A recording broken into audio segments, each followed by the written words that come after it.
people do this? Is that when you're doing a self-testing? Are they doing that on themselves? It might be. Some people do self-testing like this. Some people, it's difficult to do the self-testing thing. Some people just feel for the pulse. There'll be a difference in your pulse. If it becomes thready, weaker, versus, just go ahead and, everybody put their fingers on your pulse. Just put very lightly. Most people tend to put too much pressure when they're feeling a pulse. Just very, very lightly, you should feel your pulse. Feel? Yes, feel your pulse? Okay. So now think of, if you have a child or a nephew or niece, think of them.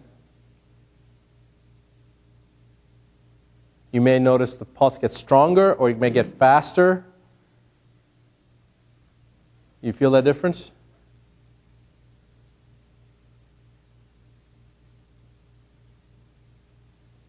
May get stronger, just bounds more. And now think of the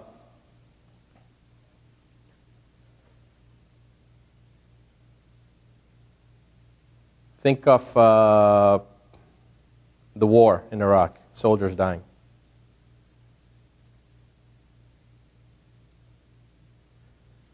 Everybody's going to have a different response. Did you feel a difference in your pulse when that happened?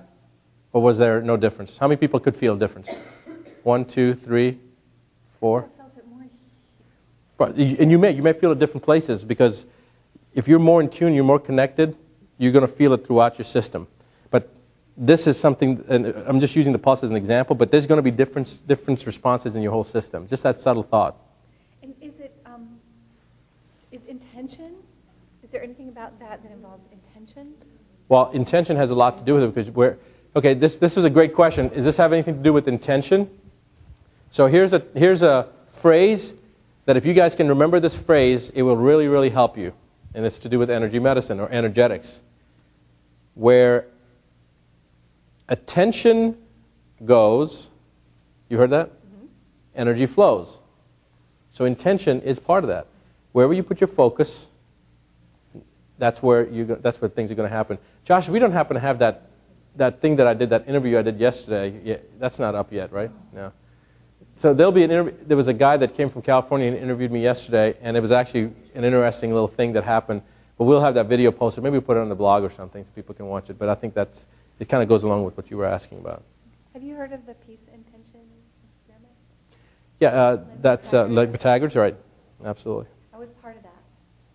And so I've just, my awareness about it has just like really grown That's in excellent. the past month.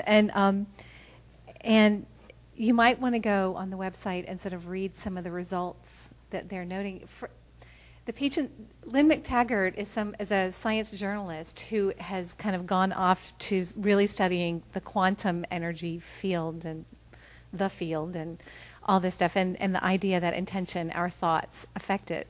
And she had created an experiment that ran in late September, I think, where people signed on to be part of it, and I think there were thousands of us all over the world. Oh, wonderful. Hi.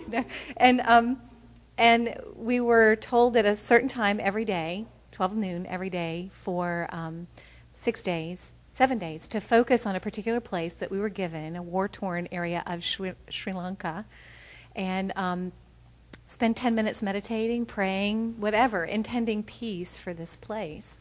And they've studied the effects of, just what's happened in that place in the weeks since then. And the most recent news, the general trend was that the week we did the experiment, the violence levels went up, which might, I think, reflect just the attention placed on it.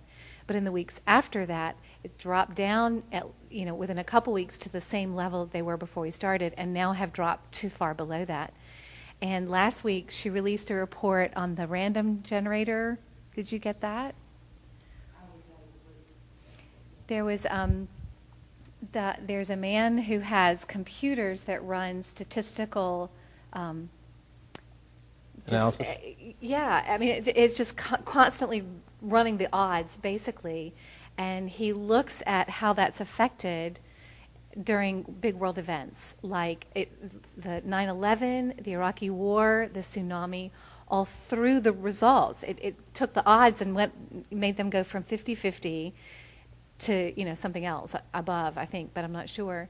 And for the 10 minutes every day that we were doing this during this experiment, he noticed changes in that same thing. So it looked like maybe that was the first time there was any physical evidence that something might have been happening. We don't know. I mean, well, it's the first time there's physical evidence that. Thank you for the comment. That was a very good comment. Maybe it's the first time that somebody's been able to document it on a mass effect. But I can tell you that there are some people that can do some pretty amazing things, and it all comes down to one word, and that is belief.